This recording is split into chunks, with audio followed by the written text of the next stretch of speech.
Magandang gabi sa lahat ng inyong mga solid Sindak listeners.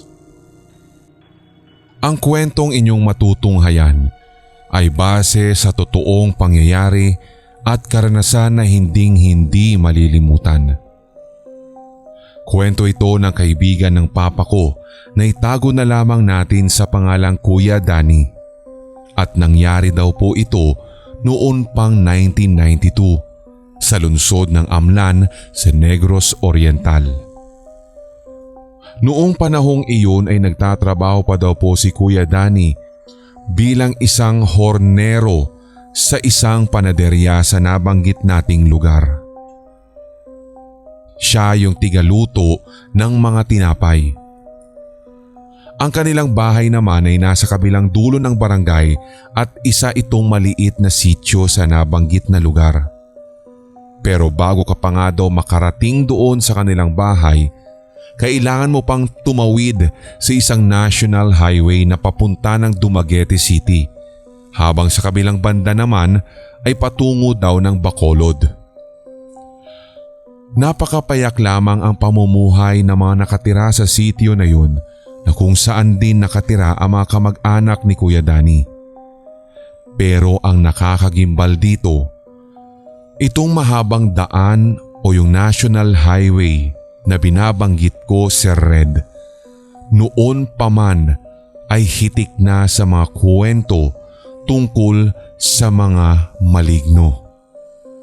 Kung pagbabasihan din ng ilang paniniwala ng mga matatanda, tuwing gabi nga daw, lalo kapag sasapit na ang alas 7 o alas 8 ng gabi, may mga nilalang daw na bigla-biglang magpapakita sa iyo sa national highway na iyon. Kung hindi nga daw po babaeng nakaputi, masasalubong mo naman daw ang isang lumulutang na kabaong sa tabi ng malaking puno ng akasya na matatagpuan at nakatanim sa tabi nung highway na yun. Pati nga din daw po ang ilang sasakyan, mga driver at konduktor na mga Ceres bus liner ay hindi pinalagpas ng mga nilalang na iyon, basta't bigla-bigla na lamang daw magpapakita sa nabanggit na oras at minsan ay nagdudulot pa nga daw po ng aksidente. Isang gabi noon, habang pauwi si Kuya Danny galing sa kanyang pinagtatrabahuhan, nagdadrive na daw siya ng kanyang motor nang biglang may naramdaman siyang kakaiba. Bigla na lamang siyang nanlamig. Nag-iba ang ihip ng hangin ng oras na iyon habang binabaybay niya ang daan at papalapit na doon sa puno ng akasya. Wala kasing kahit na anumang poste ng ilaw sa nabanggit na lugar, kung kaya't literal talaga na tanging headlights mo na lamang ang iyong aasahan sa gitna ng kadiliman ng naturang national highway. Ilang minuto pa ang lumipas nang bigla na lamang magsipagtindigan daw ang balahibo ni Kuya Danny. Hindi naman niya malaman ang pinakadahilan, pero kakaiba nung papalapit na nga daw siya sa puno ng akasya. Otomatikong na-magnet ang kanyang paningin sa isang figura na animoy humaharang o pumapara sa daan. Dahil palapit nga ng palapit si Kuya Danny sa naturang figura, doon niya napagdesisyonan na dahan-dahanin o magmenor sa pagpapatakbo ng kanyang motor. Hanggang sa nakita na nga ng tuluyan ni Kuya Danny nang malapitan ang nilalang na ito na kumakaway-kaway pangaraw sa kanya. Isang lalaking itim na may mahahabang buhok at gayon din ang mga balahibo sa katawan. Sa tabi daw po ng lalaking nakaitim ay may isang nakalutang pangkabaong na pinalilibutan ng mga kandilang may sindi. Ilang metro ang layo nang huminto si Kuya Danny. Nanginginig na daw siya ng sandaling iyon pero patuloy ang kanyang pagmumura. Nakiusap pa nga daw siya sa mga ito na kung maaari ay paraanin daw siya dahil wala naman siyang ginawang kahit na anong kasalanan sa kanila. Pero habang papalapit daw nga ng papalapit ang nilalang sa kanya, talagang dito niya nakita ang nakagigimbal pa nitong itsura. Walang mapagsisidlan at hindi nga daw po akma na sasabihing pangit ang mukha nito. Basta't nakakatakot. Yung kabaong na may isang matandang babae daw po ay bigla-bigla na lamang bumangon mula sa pagkakahiga roon. Tinitigan daw si Kuya Danny. Pulang-pula ang mga mata nito at halos parang nagsisilabasan na nga daw ang mga ugat ng kanyang mga mata. Parang binuhusan ng malamig na tubig si Kuya Danny. Imbis pa nga daw po na paandarin na niya ng matulin ng kanyang motor ay ewan kung bakit hindi nga niya nagawa. Bigla na lamang natulala si Kuya Danny ng sandaling iyon habang nasa tabi na niya ang lalaking nakaitim at ang kabaong na may matandang babaeng bumangon ay patuloy pa rin sa pagtitig sa kanya. Nang akma na nga itong hawakan si Kuya Danny nung lalaking nakaitim, buti na lang may sasakyan na paparating daw. Bigla lamang daw nawala ang mga nilalang na iyon ng ganun-ganun na lang. Nang dumaan na ang sasakyan kay Kuya Danny, doon na nga din daw siya bumalik sa ulirat lalo at natinig niya ang malakas na busina ng mga ito. Nagmamadali na lamang si Kuya Danny na paandarin ang kanyang motor para makaalis na sa lugar na iyon. Binilisan daw po niya talaga ang pagpapatakbo hanggang sa dumating sa kanilang bahay. Partida daw iyon, Sir Red. Malamig ang klima pero katakatakang nagbubutil-butil ang kanyang pawis sabay ng kanyang tila pagkataranta. Ilang minuto pa makaraang igarahe ni Kuya Danny ang kanyang motor, agad niyang ikwinento sa kanyang asawa ang natatanging nakakahilakbot na karanasan sa isang daan sa Amlan.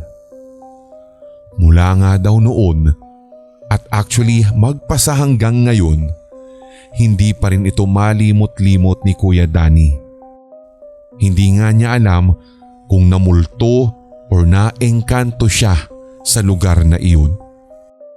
Kapag nag-iinuman nga daw po sila nila Papa, ito ang laging kwinikwento niya. Kahit makailang ulit ko nga din pong mapakinggan ang kwentong ito ni Kuya Danny, naroroon pa rin ang hilakbot sa aking pakiramdam.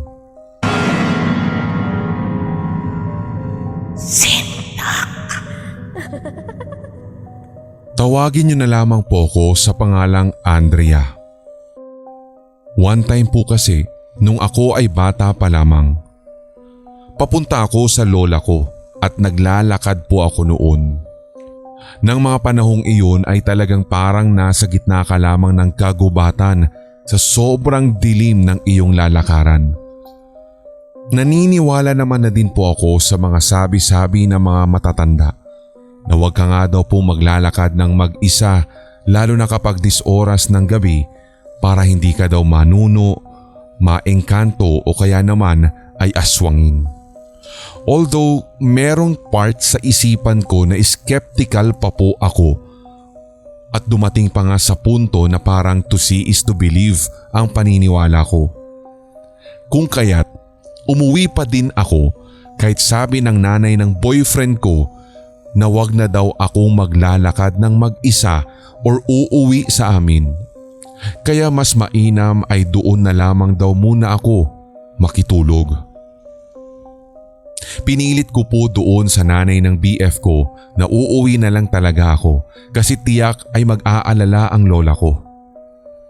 So sabi naman ng nanay ni BF, ay wag na, baka mamaya kung ano pang makita mo dyan ha. Pero nginitian ko lamang po sila. Bagay na labis ko talagang pinagsisisihan hanggang sa ngayon. So dahil hindi nga nila ako mapilit, At baka kung ano din po ang chismis kasi na masagap ng ibang mga kapitbahay na isang babae ay nakikitulog sa bahay ng lalaki, nagpumilit talaga ako na umuwi. So ito na nga, naglalakad na po ako sa gitna ng kagubatan na ang dilim-dilim nang maramdaman ko na parang may sumusunod sa akin. Pagkatapos po noon ay bigla-biglang bumigat ang pakiramdam ko to the point na halos hindi na po ako makahinga ng maigi. As in yung kabadong-kabado. Pero binaliwala at pilit ko po talagang ini-ignore iyon kaya nagpatuloy ako sa paglalakad. Wala pa nga pong ilang minuto iyon nang muli ay lumingon ako sa aking likuran at doon ay mamataan ko ang parang lalaki na matangkad at siya pala yung nadidinig ko na parang sumusunod sa akin. Matik talaga ay kinabahan ako. Bawat hakbang ko nga, papalapit din siya ng papalapit. Sumusunod talaga. Doon din ay napansin ko na may hawak siya na parang itak kaya nang makita ko iyon, dali-dali akong tumakbo papalayo. Binilisan ko talaga ang pagtakbo ko at tiniyak na hinding-hindi dapat ako madadapa.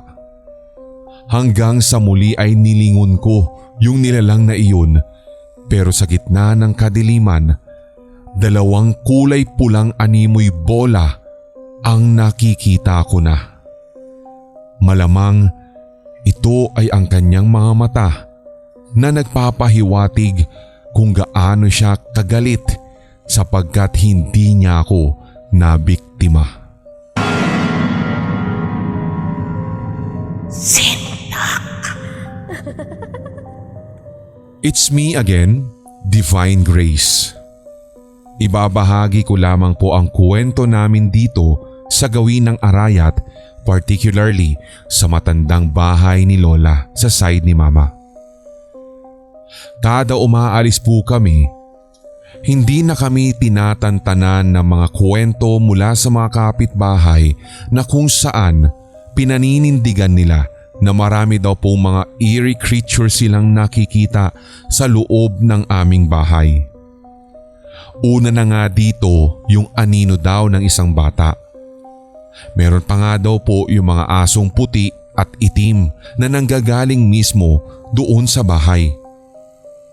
Ang pinakahuli nga po ay nakita daw ng mga kapitbahay namin ang yumao ko ng pinsan at maging yung tita ko na naroroon sa loob ng bahay at nakadungaw sa bintana. Bukod pa rito, meron din daw pong white lady sa gawin ng bakuran namin at palakad-lakad lamang daw. Mga asong puti na nakatingin mula sa looban daw ng aming bahay at ito'y nagaganap madalas kapag 2:00 hanggang 4:00 ng madaling araw. Ang karamihan nga po sa mga ito ay nababanggit din po ng ilang mga rumuronda sa aming barangay lalo sa nabanggit natin na oras. Basta't paikot-ikot lamang daw po sila doon sa loob ng bahay or doon sa aming bakuran. Pero pagkatapos daw po ng ilang saglit, nawawala na rin ang mga ito. Ito lamang po muna ang aking ibabahagi sa inyo, Sir Red. Maraming salamat at naisama ninyo ang maiksing kwento kong ito.